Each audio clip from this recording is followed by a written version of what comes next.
அழகா எப்படி விழுகுது பாருங்க. இப்ப நம்ம வறுத்து வச்சிருக்கிற முந்திரிய சேர்த்துடலாங்க. திராட்சை முந்திரி அப்படியே கொட்ட வேண்டாம். இப்படி எடுத்து எல்லா பக்கமுமே போட்டு விடலாம்.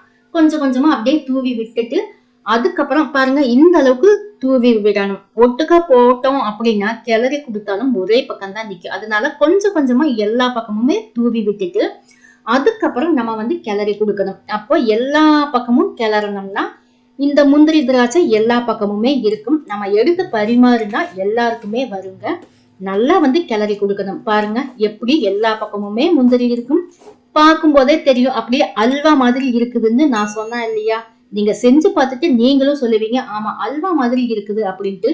டேஸ்டும் சும்மா தாறுமாறா இருக்குங்க. எப்பவுமே ரவை கேசரி செய்யாம இந்த மாதிரி சேமியாலையும் கேசரி செஞ்சு பாருங்க. கெஸ்ட் வந்தா ஏதாவது செலிப்ரேஷன்னா டக்குன்னு 5 நிமிஷத்துல செஞ்சிடலாங்க. வாயில வச்ச அப்படியே கரையும்.